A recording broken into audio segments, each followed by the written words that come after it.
नमस्कार। आज का वीडियो चालू करते हैं। आज के वीडियो में हम डिस्कस करेंगे कि एक स्मार्ट, स्ट्रॉन्ग और सेफ पोर्टफोलियो कैसे बनाएं। तो स्मार्ट, स्ट्रॉन्ग और सेफ पोर्टफोलियो बनाने के लिए सबसे पहले तो ये ज़रूरी है कि आपका पोर्टफोलियो डाइवर्सिफाइड होना चाहिए। डाइवर्सिफाइड इन द सेंस कि आपके पोर्टफोलियो में हर तरह के स्टॉक्स होने चाहिए। फाइनेंस सेक्टर के भी होने चाहिए, केमिकल सेक्टर के भी होने चाहिए, आईटी सेक्टर के भी होने चाहिए, ऑटो सेक्टर के भी होने चाहिए, एयर स्पेस वाले सेक्टर के भी होने चाहिए, इंजीनियरिंग सेक्टर के भी होने चाहिए और ऑयल एंड गैस के भी होने चाहिए। उसके बाद सीमेंट के भी होने चाहिए और भी डिफरेंट टाइप्स के जो भी सेक्टर हैं, कुछ और सेक्टर के भी एक दो जुड़ने चाहिए। फार्मा सेक्टर के भी होने चाहिए। ठीक है। अच्छा, अब बात रही कि कितने स्टॉक्स पोर्टफोलियो में होने चाहिए।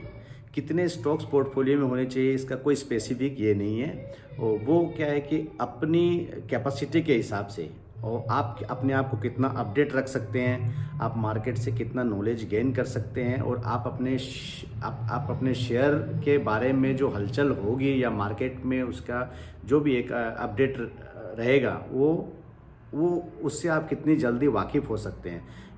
मेरा कहने का मतलब है कि आप जितना ज़्यादा शेयर रखेंगे, 50 रखेंगे, 40 रखेंगे, जितना ज़्यादा रखेंगे उन शेयरों के बारे में आपको रिसर्च ज़्यादा करनी पड़ेगी, ज़्यादा रिसर्च करनी पड़ेगी, ज़्यादा अपने आप को अपडेट रखना पड़ेगा।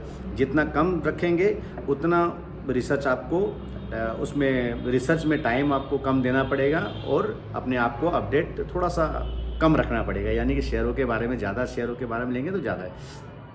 अच्छा, अब वो सारे शेयरों में एलोकेशन जो आपके अमाउंट है, वो इन्वेस्टमेंट अमाउंट है, उसमें कितना कितना डालें, ये एक ज़रूरी सवाल है।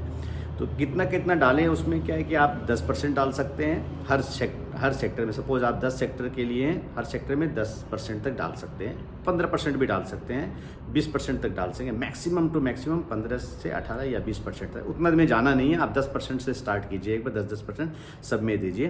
कोई सेक्टर अगर बहुत ही अच्छा कर रहा है, सपोज फाइनेंस सेक्टर अच्छा कर रहा है, आईटी सेक्टर अच्छा कर रहा है, एफएमसीजी राइट में ऐसे एफएमसीजी सेक्टर अच्छा कर रहा है, तो आप धीरे धीरे अपना एलोकेशन उसमें थोड़ा बढ़ा दीजिए।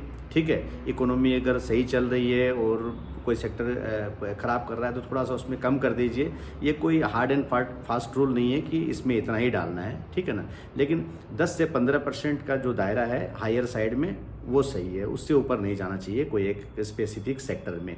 ठीक है। उससे क्या होता है कि ये बैलेंस बना के चलने से आप सेफ जोन में रहते हैं, रिस्क जो है आपका मिनिमाइज हो जाता है। सपोज़ कि कभी सीमेंट सेक्टर में तंगी आ गई, सीमेंट सेक्टर में तंगी आएगी इन द सेंस कि डिमांड कम है या उनका कंजम्पशन कम होकर रखा है, तो अगर वो सेक्टर डगमगा जाता है तो आपका पोर्टफोलियो में बहुत ज़्यादा असर नहीं आएगा, अगर आपका पोर्टफोलियो डाइवर्सिफाइड रहेगा तो।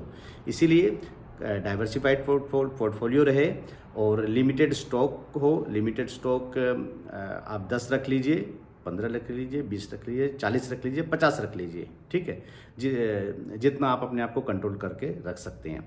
अच्छा, जितना सपोज़ आप ज़्यादा स्टॉक रखेंगे तो आपको अमाउंट ऑफ इन्वेस्टमेंट जो है वो आपको फिर अमाउंट एलोकेशन जो है वो आपका कम हो जाएगा सब में। सपोज़ एज फॉर एग्जांपल आपने 100 रुपया डाला, 10 स्टॉक में 100 रुपया डाला, ये 10 स्टॉक में 100 रुपया डाला, कहने का मतलब है हर स्टॉक में 10-10 रुपया आया, यानी कि 10% एक में आ गया। अब आपका शेयर अगर कोई ग्रो कर रहा है, आपको 50% ग्रो कर गया, तो आपको 50% ग्रो कर गया, आपको 5 रुपया आपके पास में आ गया। ठीक है। वही आपका शेयर्स अगर ज़्यादा रहेंगे तो हर 20 शेयर लेंगे तो 20 शेयर आपको 20-25 100 5 रुपये डालेंगे एक शेयर में, तो आपका 5% आया। 5% का 50%, वो क्या है कि फिर आपका जो प्रॉफिट मार्जिन है किसी एक शेयर में अच्छा चलेगा तो कुछ खूब ज़्यादा आप नहीं कमाएंगे, थोड़ा कम कमाएंगे। इसलिए एलोकेशन जितना लिमिट में रहे और नंबर ऑफ शेयर्स थोड़े लिमिट में रहे तो आप दोनों का तालमेल आपका अच्छा से बैठा हुआ रहेगा। तो इसी तरह से आप अपने पोर्टफोलियो को इस तरीके से शुरुआत कर सकते हैं पोर्टफोलियो की, और पोर्टफोलियो आपका डाइवर्सिफाइड रहेगा तो सेफ जोन में रहेंगे और कभी भी कोई चीज़ की दिक्कत नहीं आएगी।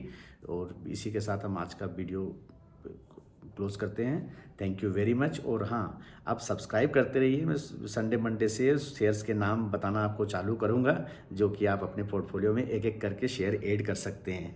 ठीक है, तो कभी भी मैं बताऊँगा। और हाँ, मैं जो बताऊँगा शेयर वो आपके फिर उसको कैच करना पड़ेगा, क्योंकि मैं एक रिसर्च के थ्रू से बताऊंगा और उसको स्पेसिफिकल उसका रीज़न भी बताऊंगा कि क्यों आपको आज के डेट में या कल के डेट में उस शेयर को पकड़ना है, पकड़ के और कितने दिनों तक होल्ड करके रखना है। It's up to you. Thank you very much. Keep watching.